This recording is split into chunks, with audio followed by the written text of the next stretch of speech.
So, the Monster Hunter Rise demo came out about a week ago, and I've been playing it on and off throughout the week, just trying to get my general experience and my thoughts down. And just to start, might as well explain, just my overall opinion. It's great. I'm loving it. I'm enjoying it.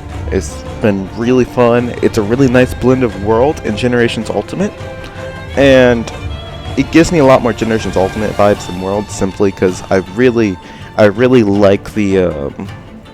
I've been really enjoying the way it looks a lot more than I did World, which is odd enough because I know World is 100% the better looking game graphically, but I like the art style of Rise, the art direction, a lot more than World, and I think it's a lot more similar to the 3DS games, to be honest.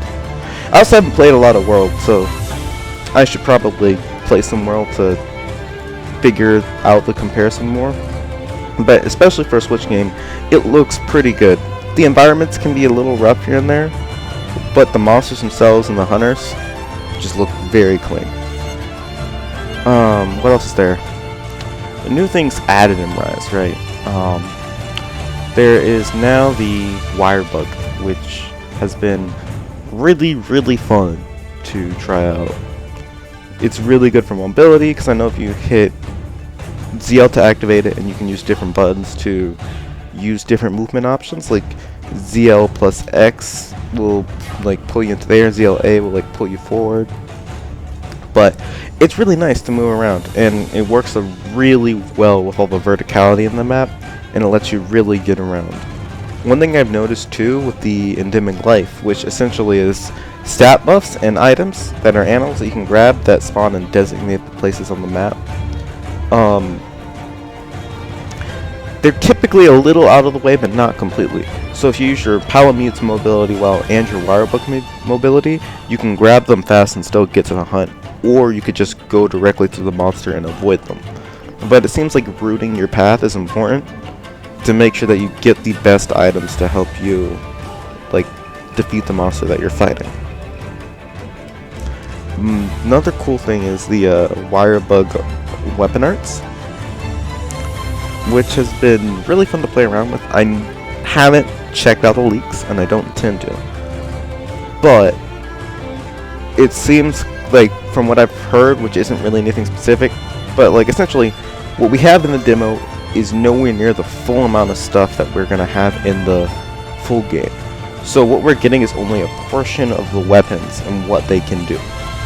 So there's definitely going to be some more surprises, which is really nice, because some weapons I do feel got the short end of the stick.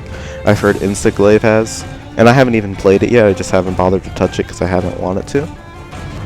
And other weapons could just use different moves, like the longsword, for instance. One of its moves is a counter that costs 2 Wirebug charges, but the issue with it is that you already have 3 counters on the longsword, so it can feel a little useless at times. It's good, but it's kind of you'd rather take something else. But we've also seen other skills in the trailer that we just don't have in game. But for instance, I've also been playing the Gun Lance a bunch, and the Gun Lance is honestly really fun because they gave it a much faster worm stake after some attacks, and it has this guard point that sharpens the weapon, which is really good. So if you use it frequently, you can keep in battle and just not even have to sharpen, which is really fun. That's why I was using the Seregios weapons when I first played 4U, just because it was so cool to just not have to sharpen, although I did end up spamming rolls quite a bit. Some of the weapons have gotten major reworks, it looked like the Hunting Horn got a crazy rework. It just plays completely different than it did previously. And then other weapons stayed the same, kind of like the Longsword and the Greatsword. But just the added abilities of the Wirebug attacks do a lot to just spice up the weapons typically.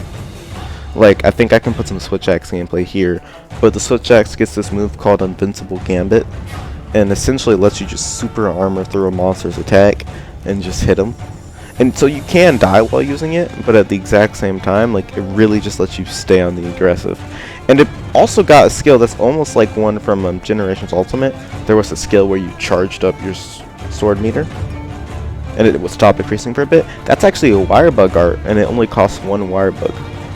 And it's just super cool to have that type of utility. It's a really nice blend of some of the hunter arts that we had in Generations Ultimate, and the world mechanics that we got there. And it's really nice to be able to just grapple around and not have to only rely on those gold bugs, because that was something I enjoyed in World, was the mobility you got, but this just kicks it up to 11, which is really sick. What else can I talk about? I guess I could also get on to the monsters next. Monsters are cool. There's Mitsutune, Rathian, Great Azuchi, and Azeros in the demo. I've hunted the Azeros like once, and I've hunted the Great Azuchi like twice, and I've just been fighting a bunch of Mitsutune and Rathian. And Mitsutune is such a fun fight in this game. Like, in GU, I enjoyed it, but it was kind of easy at a certain point. But they just gave it a few new moves, along with making it more aggressive, that just really make it just really enjoyable. For instance, it has a sliding laser beam to where it gets on its bubbles and it just moves horizontally. That stuff is scary because it's just sliding towards you and you can't outrun that. You have to dodge or roll under it or do stuff like that to avoid it. And it also spins around a lot more with its laser. And one thing I noticed too is they're designing monsters around the wire hood. So Mitsutune, right? In Generations, its bubbles, when it spun and like sent them out, it would mostly stay on the ground because who's going to be in the air. But in Rise, there are actually bubbles in the air and bubbles on the ground, so they're blocking both your aerial movement and your grounded movement. So I'm pretty sure they're going to have more monsters that you can't just go into the air as like a safe way to avoid everything. There will be attacks that hit you when you're in the air, which is going to be really interesting and cool to see what they can do with that mechanic. The Great Azuchi, it's a bit of a punching bag because, you know, it's the first monster you'll probably fight. It was cool, but it just died too fast for really anything. It'll probably die less fast in the actual game on your own, but I don't feel like I've gotten much time to see how cool of a fight it is. Azeros is Azeros, so giant bear, kind of cool. I got chased down and almost died a few times when I was playing and learning to fight again. But it's Azeros. I don't remember any new attacks, but he seems to be a lot more aggressive in terms of just chasing after you. Rathian, I know Rathian got new moves. I can't think of them because I didn't notice them specifically. They might have just carried over its moves from World, but you'll have to correct me in the comments on that. It's still a fun fight though, and it was pretty challenging. The poison's scary, and yeah, that was fun. I could also just talk about the map itself. Well, the Shrine Ruins is honestly really cool. It looks a little gray, which is something I've heard people complain about, although I haven't felt it lacks color, oddly enough. I've been enjoying the vibes it gets. And it's just fun to move around in it. There's like a lot of hidden nooks and crannies. There's 2 shortcuts that you can go through. There's all the endemic life. There's some bugs that do blight damage against monsters, which is also a new thing. And what else is there? It's just a really fun place to explore. It's definitely one of the best maps I've played on for a bit. Especially when compared to the Ancient Forest. I feel like I know my way around this map a lot more. Partially because it's smaller in the wire bug mobility, but I always had a hard time finding my way around the Ancient Forest in some of World's maps due to the size of them.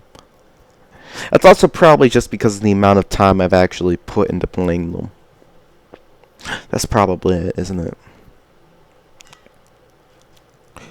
I think that's most of the things I've covered. In terms of my personal opinion, I'm pretty sure I said this in the beginning, but I'm loving the demo. It's super good. I would highly recommend anyone try playing it, and it just made me more hyped for the full game. The game feels a lot more actiony, almost like World, but better because they gave you all the skills, and that just makes me happy because I love the Hunter Heart system. I'm just excited to see what else we get and to be able to fight more of the monsters. Also, if you're coming from World, you probably would have noticed this, but they went back to older weapon design theory. So instead of just doing boned weapons with stuff on it, they're actually making unique weapons, which that was my biggest issue with World. I just didn't feel as motivated to create new weapons because they all look lame. But now they don't look lame, so that's the thing. For real now, I think that's it, so hopefully you'll go check out some of my other content, and I'll be heading out now.